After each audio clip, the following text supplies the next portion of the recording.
University of Findlay Art and Culture Show. I am your host, Sharinda, and we are so excited for you to be here today. We're in a different location. We are actually filming at the Marathon Center for the Performing Arts, and we have three dynamic comedians that will be here on set with me today, and I'm so excited for you to meet each one of them.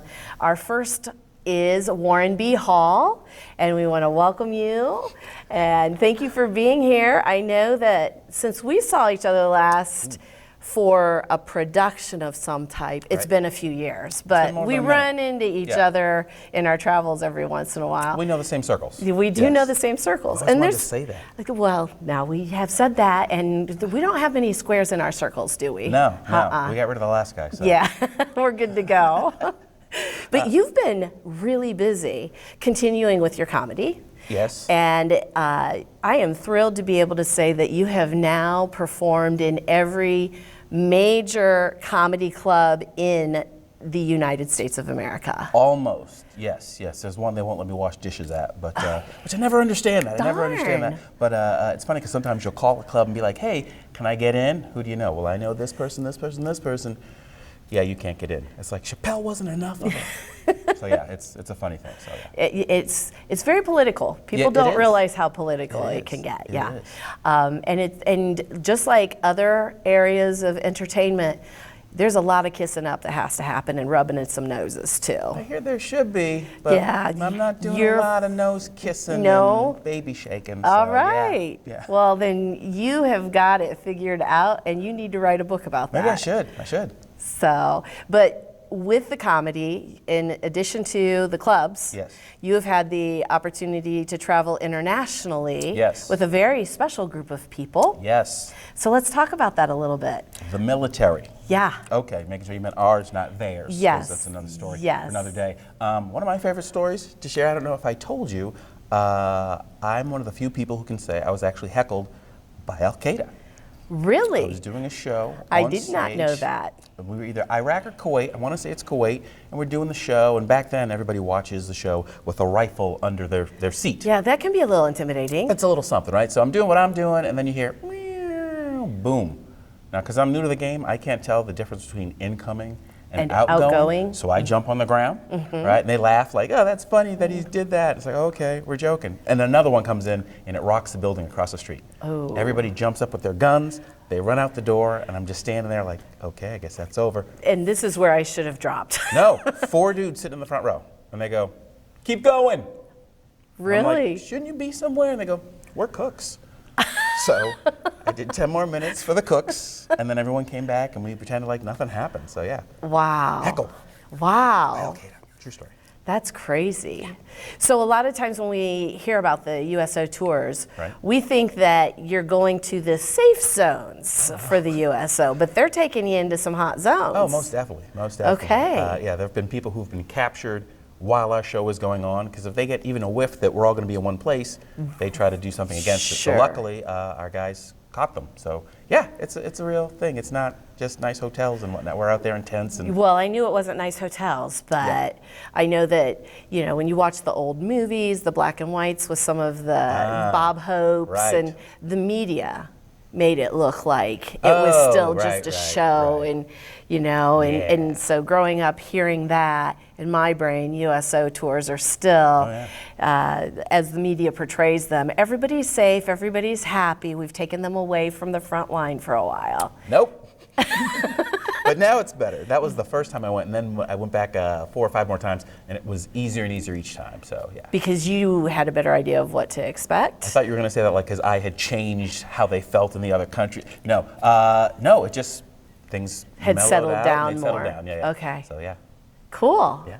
All right. So comedy for USO tours compared to comedy and comedy clubs. What are the differences? The gratitude. If I do a great show here in the States, people are like, hey, I really enjoyed it. Over there, they waited in line to shake your hand and tell you, hey, I really appreciate that. Hey, I appreciate you coming here. Hey, I appreciate you coming. And you, sometimes here, you take for granted the fact that you can go or not go wherever you want to. And over there, they realize you came through a war zone. You might have got shot at on the way in. So the gratitude was incredible. Wow. So you can't, there's no comparison. Yeah.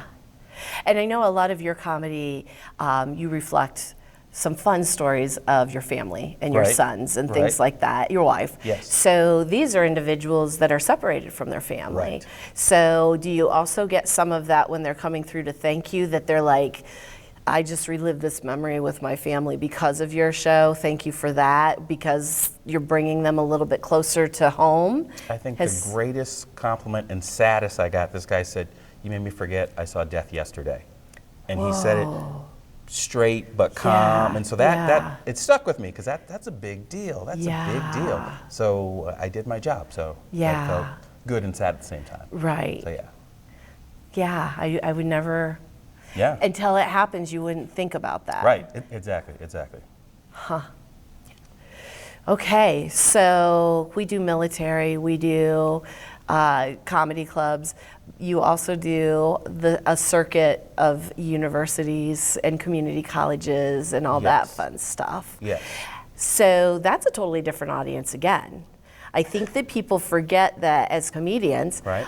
that you can take one set and do it anywhere. And that's not necessarily the case. Definitely not true, especially with colleges, because I'm getting older. So the older you get, you look at different things, you pay attention to different things. Different things mean something to you. The things I would have thought about years ago, don't even think about it now. And now, like, I can't go on stage and go, "Hey, who's got that mortgage? Who's got that mortgage?" Yeah. Nobody, they don't understand a mortgage. So I'm 45 now. I'm 45 years old, and I'm realizing this kid is making me realize I'm getting old.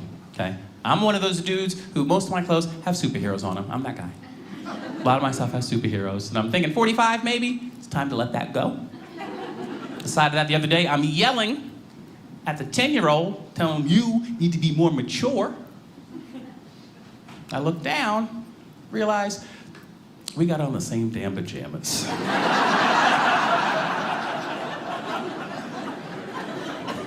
I told him, go to your room. He got mad, turned, flipped his cape, walked one way. I got mad, flipped my cape, walked the other way.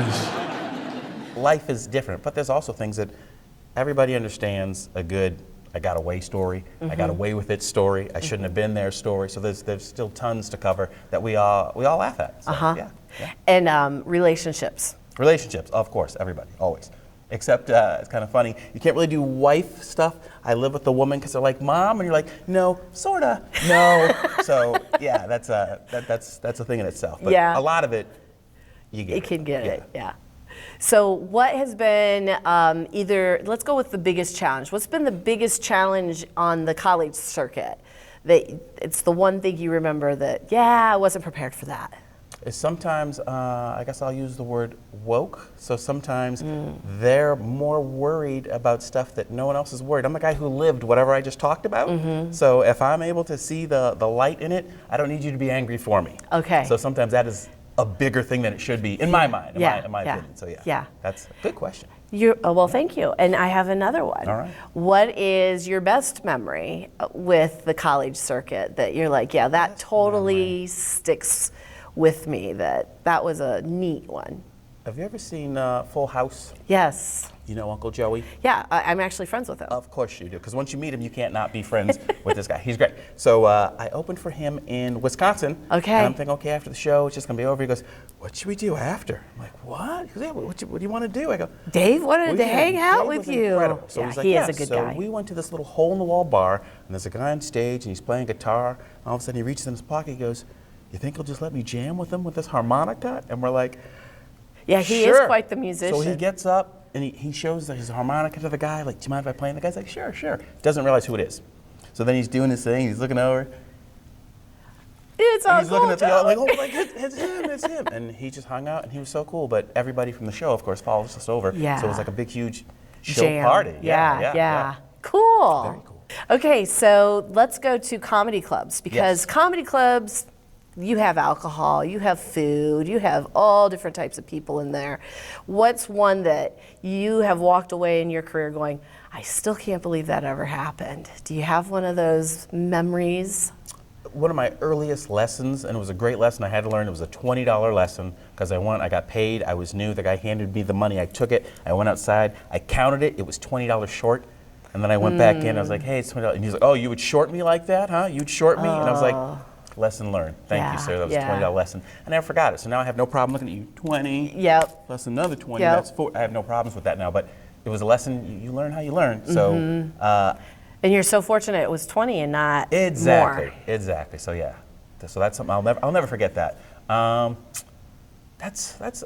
I don't even know if I put that as the negative or the positive. Right, but it's a memory. It is memory. I think the worst one was at that time in my life, I'd never not been paid at a show. You do a show, they pay yeah. you. Oh, yeah. And this guy was like, yeah, I'll get the check around eventually. He was like, what do you mean eventually? And I'm from Boston, so like we talked about burning houses. Something Yeah, we got yeah. a little crazy. But yeah, it became a bigger thing. And I always look at it as, we both could have been softer about it. He could have said, you'll definitely get the money, and said something, but he played Right. it like, I'll get around to you. I don't know this guy. I don't live there. I was in Texas. Yeah, So yeah, yeah. It was so that's probably the worst memory. Yeah. And probably for them as well. Yeah. I was younger me. Yeah. You've settled. I've settled. You've figured things Right. You out. can sue people. I didn't know that before. Yeah. Oh, that's funny. So, what is the memory from stage in a comedy club that you remember? It was a military show. It was for the troops, but it was the Wounded Warrior Tour. Oh yeah, And, here in the U.S. Yes, here in the U.S. Yeah. And it was just, it's a different kind of love. It's hard to put your finger on. It's a different type of love. And I grew up, my mom's Army. Okay. So she retired So you 26 get years it. in. So I totally get it. Yeah. And they accepted that I was part of the family in that sense. I Yeah. got stories about my mom in the military. So that felt like a homecoming. I'm glad I could be here for you, back and forth. So yeah, that was a warm feeling. Cool. If that makes sense. Cool. So, who heckles you more, the men or the women? Women accidentally, I think. Okay. Because women, what I love about women and I hate about women is they back each other no matter what. As men, if we go out and say, hey, Bill, you're being a little crazy, and we tell him that, He's whereas like, "My women bad." are like, it's her birthday! Yeah. You know, and then they Yeah. back each other, even though you know she's drunk. Yeah. You know she's yelling out and she's on her phone. A woman recently was taking selfies during the show of herself, not even of me, her and her friends at the table. I think I posted a video of that. And I was like, after a while, I was like, it was 6 times or 5 times. And I was like, hey, I'll just take the picture for you. And she's like, really? I was like, oh, yeah. So she gets up, she hands me the thing, and she turns around. Second she turns around, I'm like, I put it on the table. Anyway, I just went back to my show, and she was so surprised, like, you took my phone? But yeah, so women heckle more. Yeah, yeah. So there was one, and it is on video because I've seen it out on YouTube, and I absolutely love it. About you ask for a piece of candy, and they're in the front row. Yeah. And why was this so funny? It was funny because it was off the top of everybody's head. It Right. wasn't supposed to happen. I Right. don't know why. During the show, I asked this woman for candy. She was going to give me the candy, but the candy she was giving me belonged to the pregnant woman next to her. Yes.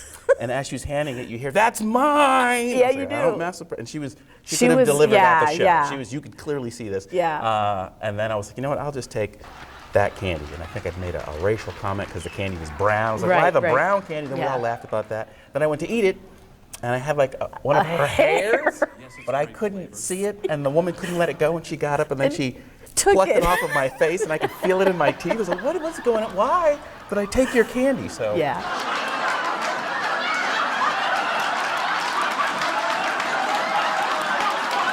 yeah, that was a good moment. It was worked a out on great video. moment. It looks great. Yeah, because it was actually part of one of your dry bar. Yes, yeah. People have asked me, was Recordings. that a plant? I was like, Oh, no, I knew it no. wasn't a plant. Hair in your mouth? Yeah. Really? I wouldn't go that far. Yeah, that was Right. awesome. So yeah, that worked out. Okay, so you're a dad. Yes. And you're a husband. Yes. And I love the fact that your wife is okay with you incorporating stories about your sons and her and your family. Always say that. It's but fun. like when you say she's all right with, I wouldn't use the term all right with because usually I don't run it by her. Yeah. It'll come out on stage. And you're not divorced yet. Nope. And sometimes so she's she all right disagrees with it. But then, when you pay a light bill with that money, Yeah, she's like, all it's right, all I paid a right. light bill. Yeah, So yeah. But it's funny that people always say that, oh, she's all right with that. Like she's there when I'm writing it. It's Yeah. like, no, she learned when you learned. So yeah. My nickname for my wife, I call my wife Wonderful. That's why I don't do it for the awe. I don't do it, no punchline. I don't do it for the awe. I do it because of all the things in life I feel lucky enough to consider my own, she's my favorite, right? Which is why I married her. That's why you're supposed to marry her, right? And the cool thing about comedy is sometimes she gets to come on the road with me, right? And tonight, it just so happens she is not here, so let's talk smack about her. with your sons Yes. and with the experiences you've had on the road, Yes. you are now an author. Yes. And you have written a book. 2 books. First Yeah. one was Pieces of Me. This one is Missing Pieces. It's a book of poetry. And I always have to tell people it's poetry because they're like, is it funny? And it's like, no. No, it's me as an author. It's poetry. That's the only thing that makes me nervous. Getting on stage, talking in front of cameras doesn't faze me. But every now and then I'll read a piece during the show, and that'll make me feel like, are you with me? And I care. And Are you normally connecting? I Yeah. care, right. So it's a different feeling. But I like that kind of vulnerability too. So. Yeah. And so Pieces of Me, Yes. how long has that been out? Pieces of Me, 20 years. I forgot about it.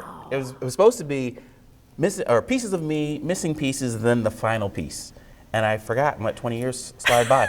I was getting rid of one computer, and I found all these files like, oh yeah, I was supposed to do that book thing. And I just compiled and wrote a few more, and then I put it out. But yeah, Cool. it was supposed to be done a long time ago. So how about we show the people that your face is on it? It is. You claim it. It is funny, I wasn't going to use my picture, and it was suggested that I not, but I was like, this might be my last good 20 years. So let's We'll do it. use Let's do it. So choose one and read for us, please. I only ever read one when it has to do anything comedy related because I think it is a perfect piece that combines and connects Okay. comedy with the fact that I'm writing poetry. And what I do, what I thought was neat also is each piece is dated, so you know when I felt, how I felt, when I felt what I was feeling. But this one is called Many Emotions. And is it mini M-I-N-I or M-A-N-Y? M-I-N-I. Okay. Like, you caught that. That's pretty good. Mini. Maybe it should have been many. No, mini. So mini like mini fridge. Okay. This is my life. I travel the land and forget about wearing my heart on my sleeve because I carry mine in my hand. And you see it when I greet you. When you shake my hand, you firmly squeeze my heart. And that right there is the beginning. That right there is the start of a mini relationship, just like a mini emotional roller coaster. We've spent very little time together, but when I leave your town, it's like we've bonded. It's like we're closer. I've met strangers and felt like we've been friends for years. In a weekend's time, we've shared many thoughts, sometimes tears. A mini emotional roller coaster, just like the ride with ups and downs. And I've done this quite a number of times because I've driven through quite a number of towns. We exchange numbers, and I promise to call. You call me the comedian, you call me the comic or the funny guy. It's like my titles replace my name, and to be honest, I'm not sure why. The real funny thing is some people call me Mr. Popular. They think everybody loves me. They don't realize the reason I carry my heart in my hand is because, well, most of the time, I'm lonely. Over and over again, I suffer from temporary popularity. Sometimes I feel like I work the graveyard shift at the graveyard. That's few perks and no promotions, but this is my life, writing comedy 1 minute, and the next, I'm writing about many emotions. Awesome. So yeah, that's how it is. That's so true. Right, and you've been on the road Yes, many yes. times, so you know I get the it. drive and the by yourself Yeah, and the yeah. solace, and everybody thinks, oh, you're a comic, you're having a great time, you hang out with comedians, it's always good, and it's not always good. Yeah, But yeah. yeah, so that's real. Thank you for sharing that with us. Thank you for listening. And thank you for writing it, because so many people don't feel they're brave enough to be able to put it on paper. See, I never think of it that way. I think of it as, gotta get it out. Yeah. You know, so. Yeah. But yeah, it works out.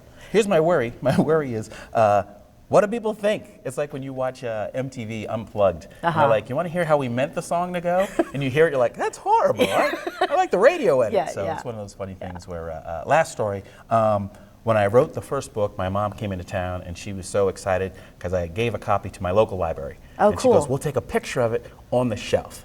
And we went there and we're like, Warren B. Hall's book, and we're giggling like schoolgirls. And it was checked out.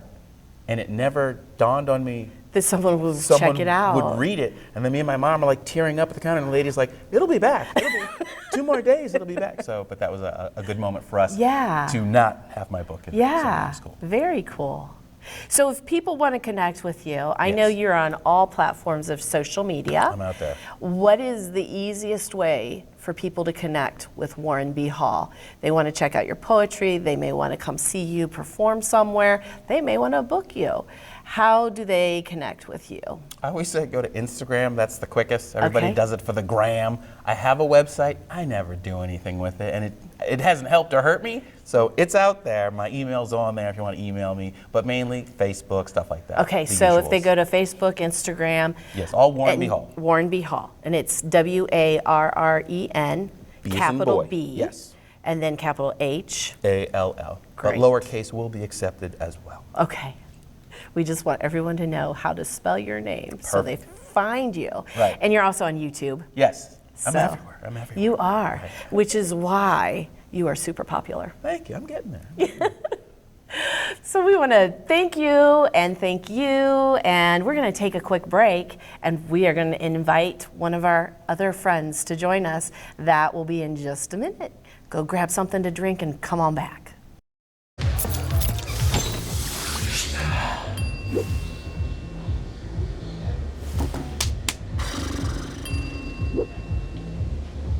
If you need to do something to feel okay to drive, you're not okay to drive.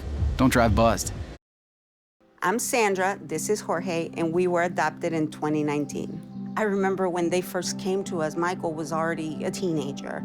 The whole cliche of they're so lucky to have you guys, and it's the other way around. They have changed our family for the better. They chose to love us. They didn't have to. They chose us. Family. Learn about adopting a teen from foster care. You can't imagine the reward. Visit adoptuskids.org.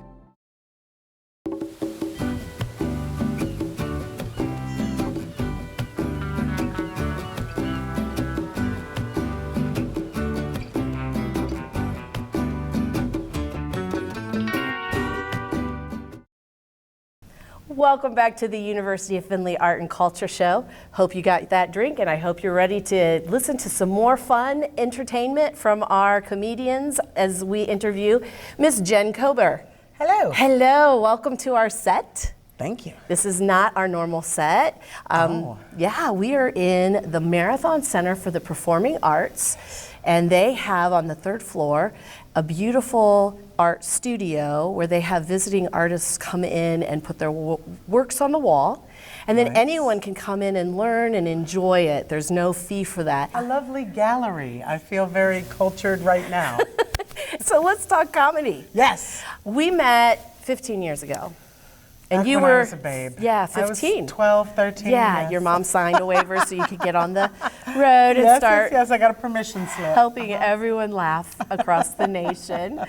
And you have done some really amazing things since we first met. Yes. And a lot of it is national touring. Yes. But people don't know that the other thing that comedians do is they hustle. Yes. Yes. So in addition to the comedy, there are different avenues that work can take you in. Yes. And you are one of those individuals that I kind of think of an octopus, and you have all of these Do you arms. see what my earrings are?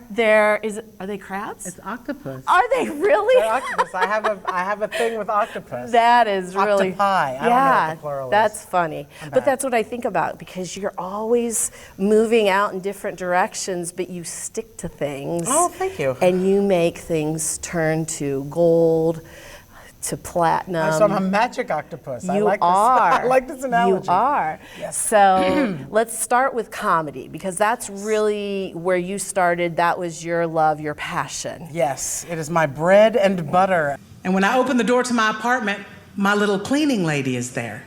Sweetest little Guatemalan lady. I love her, but we don't speak the same language, quite literally. It's a lot of pointing and drawing pictures. It's very difficult. And she sees me holding just a banana, and she's looking at me, and she's looking at the banana, and she's looking at me, and she's looking at the banana. So I thought that this would be funny. I went, ring! Hello? It's for you.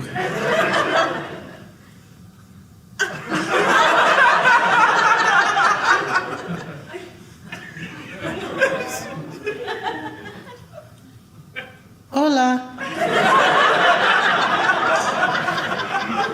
She was very upset to find out it was indeed just a banana.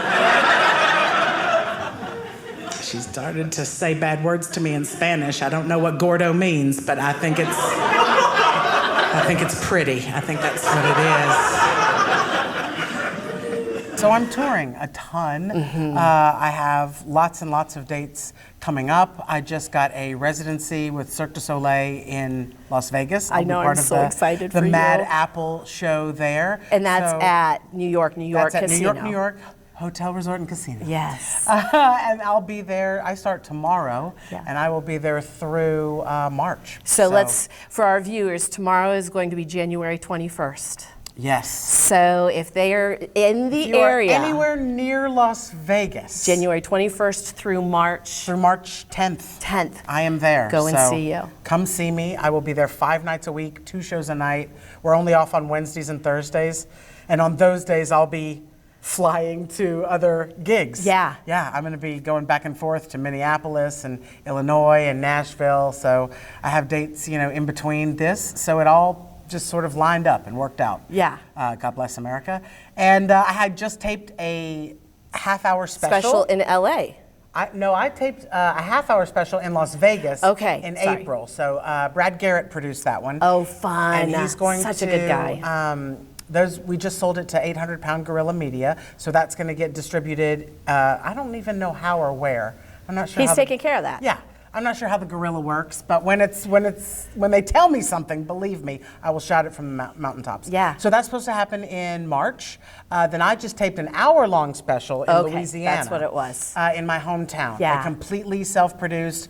We used only Louisiana tech people, editors, camera people. It's all fun. all hometown. I get to travel a lot with this job. I just got back from my hometown. I was down in Louisiana. You got any? No, it's fine. That's how I feel about it too. Just kind And my buddy Jeff D, who is my dear friend and an amazing comedian, opened for me and directed the special. And it's I can't wait to see that. I can't either. It looks so good. And when we talk about you just did this was like last week. No, I shot this Thanksgiving weekend. Okay, because there was something that you had posted on your social media last week, thanking them for testing out material before you headed out. Yes, So I was thinking maybe that was it. Yeah, I was about to go do a TV taping. I did like one of those, those talking head shows where it's like, we count down the 25 most celebrity shocking moments, right? And they have comedians talking. So I did one of those. So they had things they wanted me to write jokes about, right? They'd given me stories or sort of hot topics, whatever. And I'm like, oh, I don't have jokes about this. So you had to work on that. Yeah, so I literally was like, let me spend a couple days writing jokes. Let me throw up a show. I decided Monday I was doing a show on Saturday. And God bless my hometown. They filled that room. That's they all awesome. came out, and I was able to not only pay my rent, but I was also able to work out all this new material. And so I got a lot of good stuff written. I got a lot of good stuff worked out. Some stuff didn't work, and they were very vocal about that's telling where me you that wanted as well. to happen. Right. So Yeah. that's what's Cool. so great about hometown shows. Right. Is they're not afraid to be like, okay, that little part right there, that no, but this was really good. So it's a really great, and there's such. I'm not a terribly conservative person, but my hometown is, and so it's great for me to be able to Bounce things. See where can I push that line? How far can I go before the Hicks don't like me anymore? And they're very good at telling me that, and they're very kind for always showing up. God bless them. Because the truth is that it doesn't matter what I say. Somebody could get offended, right? I could tell a joke about Walmart, and one of y'all be like, "That's not funny. My mama was killed by falling prices."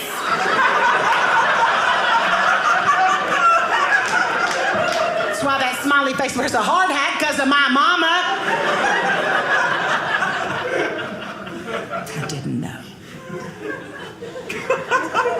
And so with comedy, other doors opened. Yes, they did. And let's talk about some of those doors because they're pretty darn exciting. Yeah. You now have actress to your name. I do. I have been in over 30 episodes of television. Isn't that cool? It is cool. I was a TV kid. I like movies. It's not like I don't want to be in movies, but my mother put me 2 inches from a television screen from the time I was 5 years old. Yeah. So that was my babysitter, was the TV. And so, that was my medium. And when I was a little girl, I wanted to be on TV. I wanted to be on TV. And so to have gotten to do that and to have gotten to work with so many people that, Some really if you had cool- told 12-year-old me what I would be doing now, I would have lost my mind and not believed you. Yeah. So it really is And probably lost all your friends dreams. because you would have been telling everybody how important you were.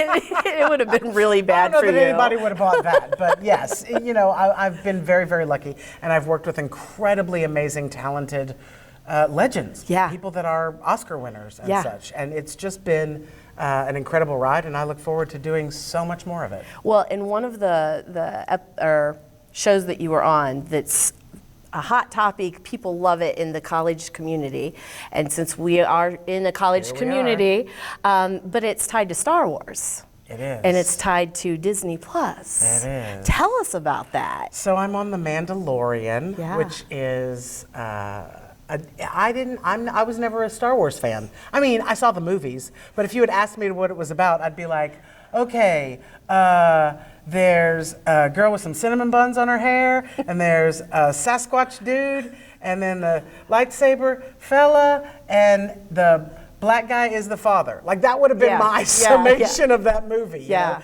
So I didn't ever follow it. It wasn't, I loved the graphics of it, whatever. Of course, when I was a kid, I wanted an Ewok real bad. But I didn't really know the story and know that universe. And so when I got cast on it, I was like, ooh, I gotta watch a whole bunch of this. You gotta do some research. And I sat down and just watched it.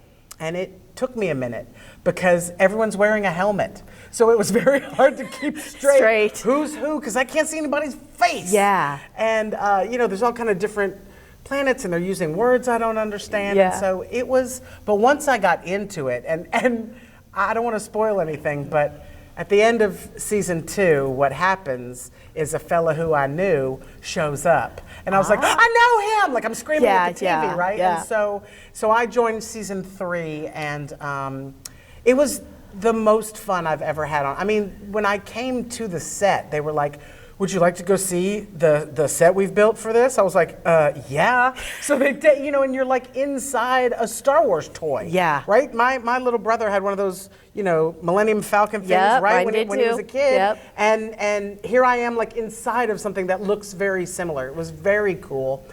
Bryce Dallas Howard directed the episode, so incredible. She's an amazing director, an incredible actress. Her father, of course, is Ron Howard, so she just has it in her blood to do this. Her and she grew up, I'm sure, watching sets and stuff, Yeah, and her mom is from Gaydon, Louisiana. So she spent all her summers in Louisiana, right by where I grew up. So we had so much good stuff to talk about, and she was such a lovely human being, and she taught me so much about the craft of acting and how to do it on camera specifically. Which is a different beast. It's very different. It's a different beast than being on stage, which is what I'm used to. And so she just had so many great things to teach me, and I learned so much. And then Jon Favreau, the show's creator, was also on set. They were having to teach me how to say all the Star Wars words that were in the dialogue, and I'm like, well, I don't know this word. And he's like, nepente. I'm like, oh, okay. Like, so not only do I have to memorize lines, I have to memorize lines in a language that I don't necessarily understand. So now I have to figure out what it means. Without a Southern accent. Right, no Southern accent. I mean, that's in almost anything I've done. I only think I've got to use my Southern accent in Righteous Gemstones. I think that's the only thing I've gotten to use it in. So, in fact, the very first movie I did was a movie called Cool Dog, and I played a villainous sort of Cruella de Vil character. And I channeled my agent, Barbara, who you know, my New York agent. I channeled her voice, and for years people were like, aren't you from New York? And I'm, no, that was an accent. I was acting like I was from New York, you know. I'm a hick. So it's been very fun to get to use all of these chops, but on Mandalorian it was just like, I mean, this is the reason to do, you know what I mean? I'm having to. This is the it moment. Yeah, I'm acting, I'm saying words. I had this huge, long speech because the scene that I'm in, I'm the one who reveals, like, sort of who the bad guy has been for this whole thing. Wow. Sort of. You have a lot of pressure. Yeah, so it was this big, long speech. It was all this, and I'm having to stare at a screen that has words on it, but not the words yours. I'm saying. So I'm having to process that, like, don't read that, but say what you're saying, and say these words you don't understand, and Pedro Pascal is 2 inches behind me. Like, it was a lot of pressure, there was a lot going on, but it was truly, like, so fulfilling to do that, and my costume was so cool, and, you know, I got my paycheck said George Lucas on it. I mean, it was amazing, it was super cool. That's awesome. And they're making a movie. And I cannot tell you whether I'm in that movie or not, but you should watch it. You have thought about auditioning for it? You should watch it. Okay, you should watch that's it. exciting. Let's go back to comedy for a second, Yes. because I wanted to touch on this. We just revealed a few minutes ago that tomorrow's January 21st of 2024. Where did you spend the end of 2023? Where? Yeah. I mean, I was in Louisiana. In Europe, maybe? Oh, I was in Europe Yeah, right before yeah, that. yeah. I got connected with a travel group, a gay travel group. They take LGBTQ plus groups of people on these private riverboat cruises. Vakaya is their name, lovely. And I got connected with them, and so they booked me on a riverboat cruise from Zurich to Amsterdam, all along the Rhine River, and it was just amazing. Yeah. And I got to do shows in Berlin, I got to do shows in Amsterdam, I got to do shows off of the boat. Right, right. Like regular shows. And so it was incredible to see that my Southern style of humor connected with Europeans was really satisfying, was really incredible to see, and just like, oh, funny is funny. Yeah. And the same way, I think they were laughing probably at my accent, not really With you. But it was fine. It was fine. And they were such lovely people. Yeah. And so kind and so gracious and so up on current events and you know what's going on in the world. Well, who wouldn't be right now? Right. So it was just really lovely to get to do comedy in another country. Yeah. Yeah, super cool. And to be there for a few weeks. Yeah. And to be able to enjoy the scenery and some of the pictures you took. I Oh took my my mother gosh. with me, I so know. there was lots of material Yeah, there. yeah. She took a picture of every door in Europe. She was, So it's not the doorknobs. Nope. Some people Nope. are the doorknobs. She's She's the about door. Doors. It was doors. Oh, look, a window. Nope, here's a door. Like it was all doors. All she wanted to talk about was doors. And she was also enamored with the fact that in Italy, they hung their laundry out to dry on a line. Sure. Of course they do, but she thought that was the most charming. She was taking pictures of people's laundry. I'm like, what are you doing? She's like, you can tell a lot from somebody by their laundry. I'm like, okay.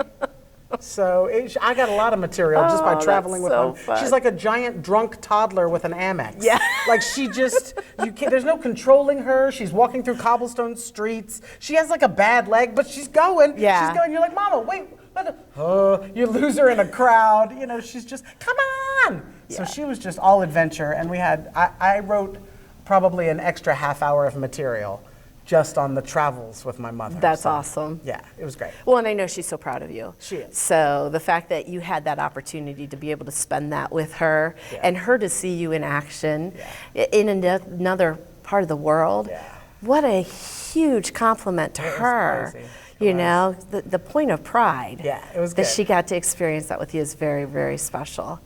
So in addition to acting, in addition to writing and comedy and touring, you are also writing for television, correct? I am so, working on a lot of television stuff. Let's drop some of those networks or some of those shows that people can be looking for your awesome comedy. I've been writing for a lot of the talking kind of head shows, right? On those sort of streaming services and such. I have written a sitcom pilot that's for me that we are going to shop around and see who bites at that. We're going to try to shoot a pilot in April. So there's a lot of good stuff going on. And that's the thing about comedy, you know, it's not about just being a good performer, you gotta be a good writer. And so I'm very lucky to have a lot of downtime. You know, I don't do anything during the day except drive to gigs. But usually I have my days free. I'm very lucky to have that, and so I can use that time to cultivate material, to write things, to work with writing partners, to work in group settings, to work in writers' rooms with people, and to bounce things off of them. Even, you know, even if I'm writing, like my buddy Jeff and I are writing a movie together. So even while we're writing the movie, I'll be like, oh, you know what? Yesterday I had a set and my opening joke was this. And he's like, oh, why didn't you open with this? Oh, good idea. You know, so we bounce things off of each other about all kinds of stuff, even when we're together, not working on the thing that we're working on. Right. So the great thing about writing is I tend to do writing with others. And even if I'm writing for myself, I'm trying to bounce it off other people and sort of cultivate, an atmosphere of inspiration. What can we get going on creatively here together? And that really is so helpful to me. I get to hang out with amazing other comedians, other comedic actresses, other comedic actors, directors, writers, producers, and I bounce stuff off of everybody. I want to know what everybody thinks hungry. or what everybody's idea is, and then I'm going to steal it, and I'm going to say it on TV. When you tell me something funny, I'm not going to be like, my buddy Justin gave me that. Nope. I'm just going to say the thing you said, and you're going to know in your little heart that you gave that to me, and we're going to be best, and I'll buy you dinner. Oh, great. That happened to me with another famous comedian. Yeah? Yeah. We were at the same conference, and he heard me present, and he liked a word I used. He took it back to where he works, gave it to a bigger name, and it was in their monologue the next time I was watching late night television. And I was like, that. You stole that. And I called him, and he goes, you didn't say I couldn't. You know what? I was once having a conversation with Robert De Niro. I'm not trying to name drop. That's just who I was talking to. Yeah. But he literally said, amateurs borrow, geniuses steal. And I don't even think that's his line, to be honest. I think he stole the line. But, but it's... He lives by his line. That's the sort of thing. It's not... and when I'm talking to people, they know that what I'm trying to do is mine material. My poor girlfriend, everything she says, she literally looks at me after saying something that I've laughed at and goes, "Please don't use that." And I'm like, "What do you mean don't use that? That's perfect. That was gold." Yeah. I'm like, "Baby, I'll couch it like this, and I won't say this part, but you got to let me say this part. That was so funny, So she's very good about it and very understanding. Yeah. But that poor girl. Like after shows, people just see her and they're like, "Oh, we're so sorry. Look at you, still smiling." And you didn't even bring her. I wanted to meet her. I know, we won't even go She's there. a baker. She had cake orders to fill. Literally, while I'm driving, she's sending me pictures of cake. I'm like, "Babe, you realize I'm driving a car through snow? Snow and ice. You're sending me black pictures ice. of snow, of cake, yeah. While I'm driving through snow. Do you think that's smart? What do you think is going to steer me off the road faster?" So. It was fun. And the cakes were lovely, beautiful. Yeah. She's very talented. Good. God bless her. Yeah. And I love the fact that she's a Buckeye. Yeah. Wow. Yeah. I know, you're Louisiana, but you found a Buckeye, and I'm okay with that. I am okay with that. You're funny. Okay, so for people who have not met you before or been to one of your stages, how do they connect with you online so that they can follow and see all the amazing cool stuff you're doing? Yes, I have a website, jenkober.com. It's so simple. My name is Jen, short for Jennifer, Jen. Last name Kober. It's like sober, but with a K. K. So jenkober.com will have everything. There's little buttons there for you to connect with me on Facebook or Instagram. I don't have Snapchat because I don't care what you look like as a deer. But I have everything else, and you can connect with me that way. I have a link tree if you want to grab tickets to any of the shows I'm part of. Super. I literally have to get the Las Vegas tickets listed, but they're going to be up soon. So that people can directly get to me there and come see me, come see a show. Yes. Let's make it happen. And I had posted some things when I knew you were going to be in Northwest Ohio to my different media sites. And Eric Lambert is a good friend of both of ours. I had to tell him because he was like, give you a hug and tell you how much he loves you. He's another stand-up comedian. And so anyways, when we were talking, I said, well, I know something first. And he was like, what? So I told him about Vegas, and he was like, where's she at? When's she going to be there? I'm going out. So, because he's got a trip planned to get out there. Yeah. And so he's hoping to be able to connect and see your show. For sure. I can't wait. I know so many people, and they're always like, when are you in Vegas? When are you in Vegas? When are you in Vegas? Because people go there, you know? So I'm like, here, tomorrow through March 10th. Yeah. So get, and look, from my mouth to God's ears, let's hope they extend me. Wouldn't that I'll be sit there in awesome? Vegas Well, and it's all such year. a great hop and jump from LA and from It's some of the easy, other yeah. things. And I can get to all my other gigs. And if you get picked up quickly on a and ship, back. you can go out a port there. I mean, it's just, it's a great location. Yeah, but I'm trying to get on a TV show, so we also I wanna know, make, you don't want- we wanna make lots of space for that. Yes. Nice series regular role. And I'm excited that that's in April. That's cool. Yes. So thank you for taking time to visit with us. Of course. And allow our viewers to get to know who you are as an individual. Thank you. And thank you for joining us for this portion of the show. Give us a minute. We'll be right back with Jody Fuller.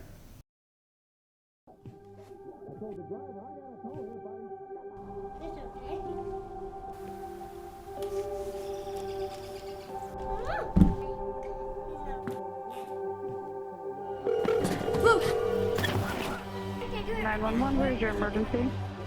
Everyone's on their way. What happened? Your friend's not breathing. She's dead? Yes, please get my mom and dad. Oh my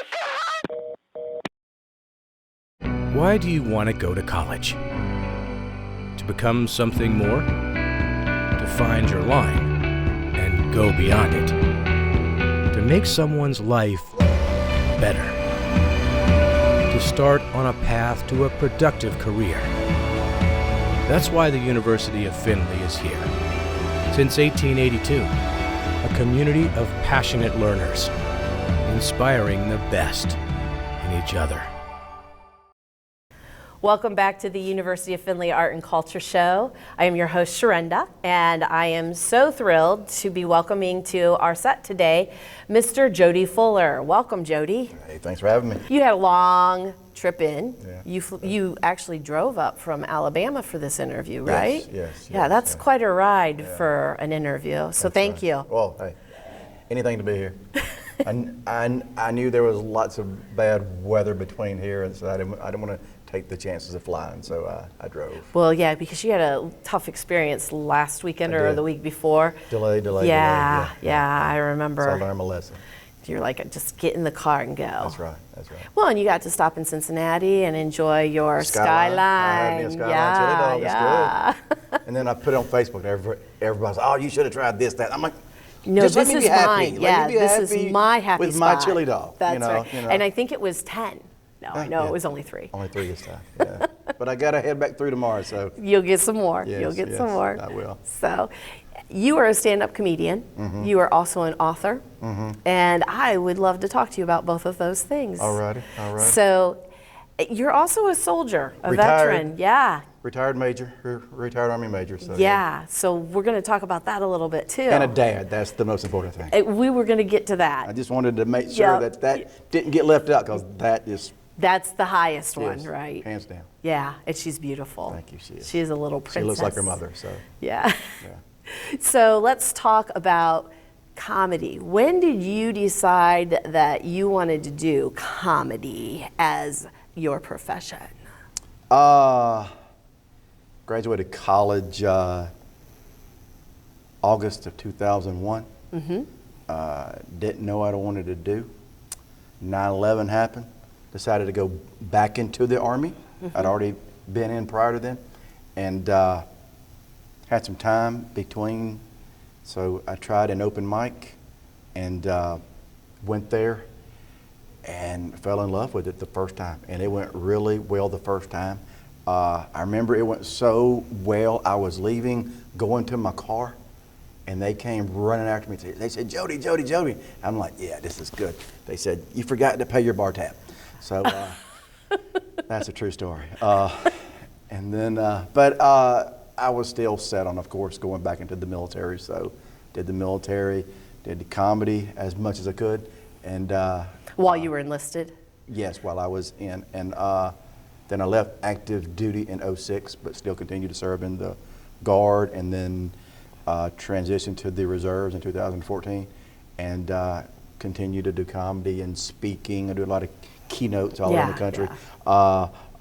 But it's just, I'm a stuttering guy who speaks for a living, so wasn't it just a natural transition to become a speaker or a comedian? So, yeah. Went back to Germany for R&R, and the first time I was working so many hours a day, I just went down to Bavaria. I spent the whole time down there. I'll never forget, there's an American family there, and the mother was taking a picture of her husband and 2 kids, and I'm thinking to myself, you need to be in the picture with your family. That's very, very important. So I walked over there and I asked her if she would like for me to take the picture.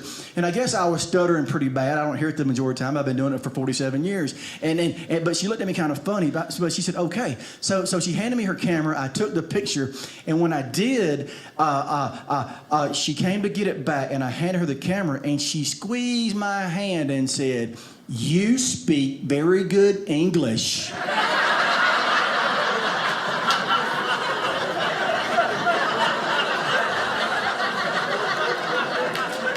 I said, well, thank you. I'm from Alabama. I don't hear that a whole lot. Let's talk about some of the material that you use, because when I talk with students and they're looking to book comedians to perform at the university, they're looking for very specific things on stage.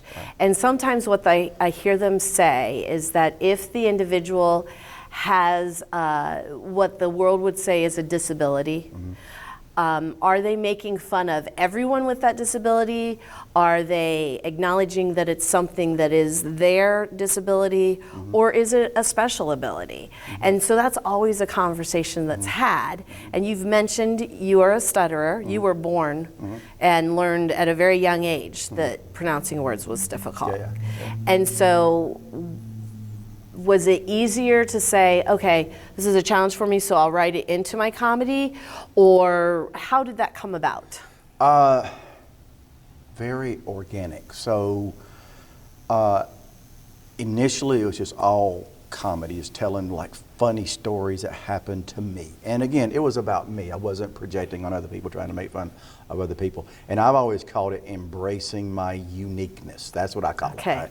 And you mentioned I'm an author. I've been published 11 times by Chicken Soup for the Soul. Yeah. And one of those was called, the book is called Think Positive for Kids, and my story is called Embracing My Uniqueness. Because we all have something. We all have something, and you know, some people might call it a flaw or disability. I just call it a uniqueness, you know, because again, we all have something. But I would tell a story about going to the drive-through window and the challenge, you know, driving away with 6 orders of fries. I'm like, I didn't order this, you know, and it tell it in a very funny way. But then people would come up to me afterwards and say, you know what? I never thought about that. I never thought, I've got a brother who stutters, or a cousin who stutters, or a friend who stutters. So they're thinking about it in a different way now. Yeah. So it gets a good laugh, but it also opens up their mind to, you know, the challenges that other people will face that otherwise they might not have ever thought about. But so much, I would say maybe 25% of what I talk about in, say, an hour-long set is about stuttering, but rest assured, there's going to be stuttering throughout the set. It's important to listen, people. You know, it's the polite and courteous thing to do. Number 2, you may learn something, and number 3, they may say something funny. But number 4, it could prevent you from getting your hind end whooped. Because a guy comes to the store, now he's about 6'9", 300 pounds, looked like Hulk Hogan or somebody, big old scary monster of a man. And I'm so thankful that I listened. Because before I said anything, he started talking, and he asked me now, that's him, not me. He says, where are your Q-tips? So I said,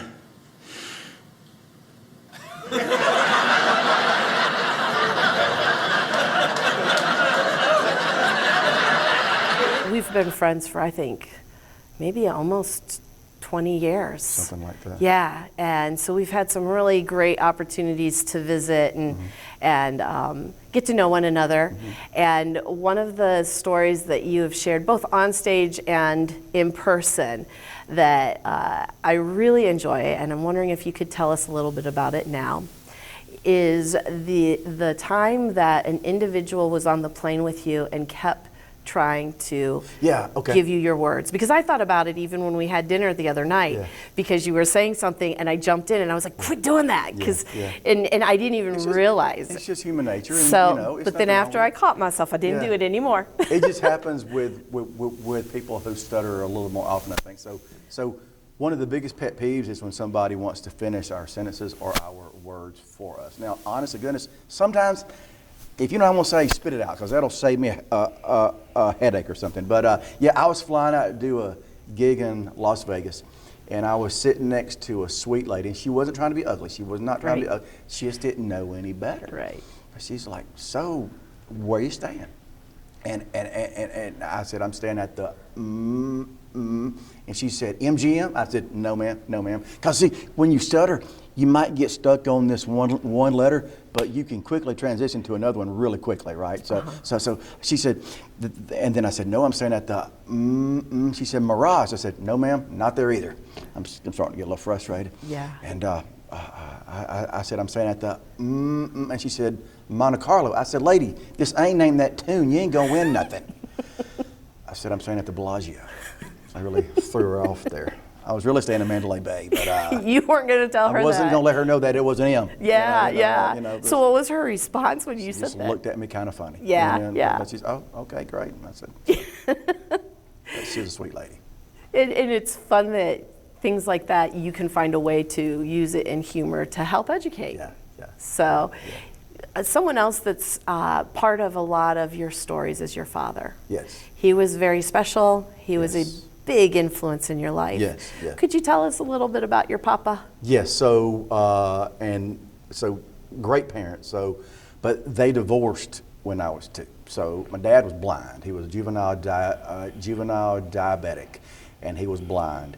And he went to the School for the Blind, the Alabama Institute for the Deaf and Blind. Think Helen Keller, that's where she was there. Okay. And my dad, true story, he met another lady up there, my stepmother, who was blind too. And I'm like, I can't be mad. You know, it was true love. It wasn't based on looks, right? Yeah.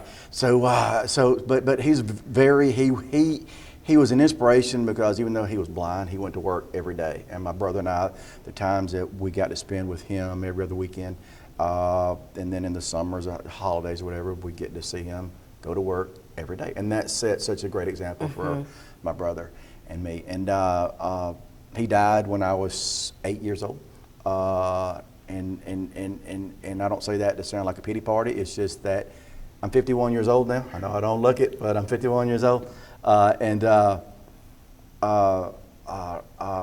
He still impacts me every day, you know, thinking about, you know, this blind man went to work every day, setting a great example. He died in 1981, so what's that, 43 years ago. Yeah. So. And there's a little bit of a rivalry between football teams. Yeah. What'd you do to your daddy? Well, I'm an Auburn guy. All my family's Alabama. We're in Ohio, so that's the same. It's like Ohio State and Michigan. Yep. Which I'm glad Michigan beat Alabama, by the way, this year. So my dad, big Alabama fan, and Mama gave me $20 to buy my blind Alabama fan father a Christmas present. And I went to the TGNY. I don't know if y'all had those up here, but the TGNY, and bought my blind Alabama fan father this awesome Auburn sweatshirt. And he wore that thing for around 3 weeks saying, "Roll Tide." I ought to be ashamed of myself, but I'm not, because you're so proud. He had a good sense of humor. I'm a big football fan, right? I'm an Auburn Tiger, War Eagle. All my family's Alabama. I actually come from a long line of disabilities because I stutter. My father was blind, and my mother and brother are Alabama fans. So let's talk about your military experience. You were in the National Guard. In the Army, active duty So Army. you did a full tour with the Army, and then you finished and went to school. My Tell us about military that. career it's so all over the place. So I was 4 years enlisted as a medic. I was a combat medic, 2 years in Germany, 2 years in Oklahoma. So like real cool things in Germany. I was there for a lot. I worked at Landstuhl, which is the big hospital you see on TV when they fly into Ramstein, then they bring them over to Landstuhl. So my big thing when I was there from 93 to 95, so Black Hawk Down, I got to work on all those guys when they came through. Okay. And I had a gig in Louisiana back in the spring, and one of the guys' mom and dad were in the crowd, which is really cool. So they linked us up with the phone number. I got to, so good. We texted a few times. But I did 4 years there, and I came back and went to school. I was in the IRR at the time, which is the Individual Ready Reserve. And then, as I said previously, I graduated college August '01. And then 9/11 happened. So I applied for officer candidate school. So I was accepted and did OCS at Fort Benning, Georgia, and then I wound up at Fort Lewis, Washington. Was blessed and honored to be the platoon of the platoon leader of the third largest platoon in the entire United States Army, 104, which is pretty cool because number one, it's just an honor, but number two, so many people said, I shouldn't say so many people, but several people said, you can't be an officer because you stutter. See, I did it. I'm so sorry. Yeah, you did do it. That's okay, though. That's okay. but because you stutter. Yeah. And they said, well, if you do, you'll be a staff officer and you'll never lead troops. So anyway, things worked out differently. And the thing about the stuttering and being the platoon leader of this very large platoon is that I only stutter when I talk like me. So if I had to yell or something, or they knew that it was serious, like LT's not stuttering, right. We need to be on our game today, right? We used to run convoys all the time, and at that time only the convoy commander would have the fancy navigational gear in his or her vehicle. So I had it in mine. My sergeant was in the lead vehicle with a strip map drawn out, so he knew we were getting close. We were going up from where we were up in Mosul down to this place called QS. And we're going down the road, and my sergeant called him up on the radio. He says, sir, you got to let me know where to turn. I said, roger that, sergeant, I sure will. So I start putting everything in on my GPS, and I get it up and everything. Then I get back on the radio. I said, all right, sergeant, here's what you need to do. You need to take a left. He said, where at? I said, about a half a click back. We blew right past that thing. So then I deployed to Iraq for the first time, 03-04 with them, and then left active duty in 06, joined the Alabama Guard, deployed 2 more times to Iraq with them, and then transitioned from the Guard to the reserves in 2014, where they promoted me to Major first, and then after those 3 years were up, I'm tapping out. I'm done. Yeah. You know when you're done. Yeah. So, yeah. But it was the best thing that ever happened to me. Mm-hmm. The best thing I ever did, the best thing that ever happened to me was having my little girl. Yeah. And she stays at home with grandma and grandpa and mom when you're touring. Yeah. So it's a sacrifice to come out on the road. Yeah. But it's also a wonderful homecoming when you get back to it. It is, and the thing is, I'm home the majority of the time. Yeah. I do a turn and burn. I get to my gig and I get back home as fast as you can. Yeah. So. And when I finish, it's because I'm right there engaged with you. It's not because I don't think you can finish it. That's my engagement. Yes. So I would not even be self-conscious of that with anyone else, but because of the story you shared at the beginning, now I'm like, oh shoot. No, it's good. It's all good. It's all good. So let's talk about the chicken soup for a little bit. The books. I have a couple of your the books that you're published in. One of them that you're in, actually, we have a very well-known public school teacher here in town. She wrote a chapter and is in the same book. Oh, wow. And cool. When I put that together, I was so excited, and she was too, that I knew 2 in that book. That's awesome, yeah. You had mentioned that let's talk about it for a second, because some people may be familiar with chicken soup books, but others may not. Yeah. So the way that these books work, they choose a topic. So sympathy or empathy, joy, laughter, that kind of thing. And then people submit their writings, their stories to tie in with what they're looking for, and then they make a decision on who gets published. Yeah, I think they have an average of maybe 3,000 to 5,000 submissions, something like that, per book. Then they narrow it down to 101, and it's got to be 1,200 words or less. So I've been in a few of them, and you've done 11. Yeah. Now some of them are the same story, where they'll come up with a new title and they'll ask if you can cross it over. Yeah. Cool. So, yeah, and that's something I never knew that I could do, but I enjoy Yeah. writing, and I need to get back at it. I haven't submitted anything in a few years, so time to do that again. Yeah. I've been kind of busy though, so. You have been. Yeah. Because the one thing that I appreciate about comedians is you're always so humble, and you say, I don't work during the days. You're sleeping because you're up all night, or I've got a lot of flexibility. But the reality is, you're like everybody else. You're hustling, you're doing things, you're with your daughter, you're going to school events. So you guys are doing a lot more than you're taking credit for. And then on top of that, you have one of the hardest jobs there is, of the pressure of being able to relieve other people and provide them with some joy and laughter for 45 minutes or an hour at a time.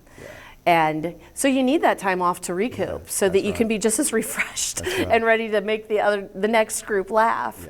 So you perform in comedy clubs, but you have another venue that you get to work in quite often, and that's tied to veterans. Yeah, I do a lot for VFWs and American Legions, things like that, but also part of a group called the GIs of Comedy, and we travel all over the world as a group. We've done 37 countries, entertaining troops all over. I've been blessed to be on 15 of those, in 15 countries with them. There are 10 of us, and they kind of break it down to who's available and whatnot. So there's usually 3 or 4 of us on a tour, but do a lot for the veterans, and do a lot of corporate things, do a lot of for teachers, do a lot of motivational talks and things like that. Leadership talks as well. I just think that's awesome. Yeah, it's fun. Enjoy it. So someone wants to find out how to obtain a book that you've been in for Chicken Soup for the Souls, or for the Soul, or they want to possibly book you, or they want to see some of your comedy. Where would we tell them to go? What is your connect? Real easy, jodyfuller.com, Jody. People have known me for 50 years, and some people still spell it Jodie. But it's Jody, Fuller, FULLER.com, and it's got all the things on there, so you can find me, and I'll be there. And do you think that your daughter, she's young, do you think that as she gets older, she will be joining you in the travels? Because with the stories you share with me, she's so talented. She's so funny. She is so funny, and she goes with me to a bunch of them, especially this past summer. She went with me everywhere. And somebody loaded her up with the candy. That was really cool. People are so kind. Yeah. And she'll sit there for an hour all by herself, and she's so good. But there's usually a motherly figure that will come along and take care of her. And so that's really sweet to see. And it's like you got to see with your dad where he was going to work. She's comprehending, this is work. Daddy is going to work. And that's cool that you're able to share that with her.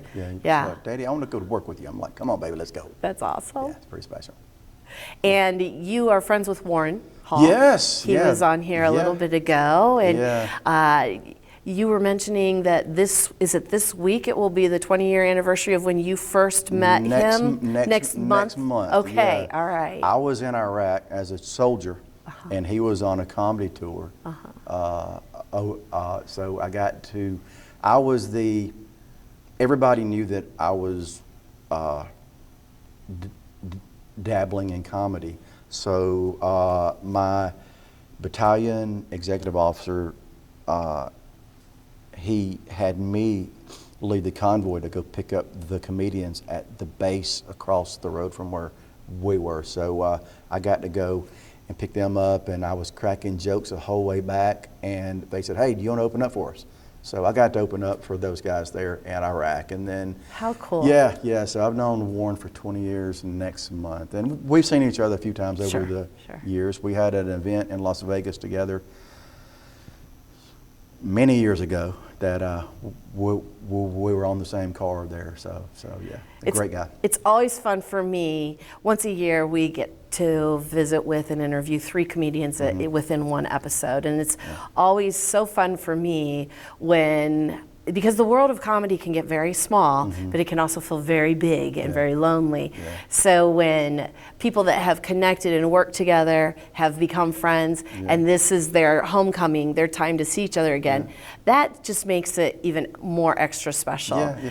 Well, like for example, the guy that started the GIs of Comedy, Tom Tran, I put that on Facebook and Instagram, and he saw that Jen was going to be. He said, and I had never met Jen till just an hour ago, and he said, "Hey, tell Jen I said hello." So it's a small world, and it's really cool. So I think Jen and we're going to be tight from here on. All right, great.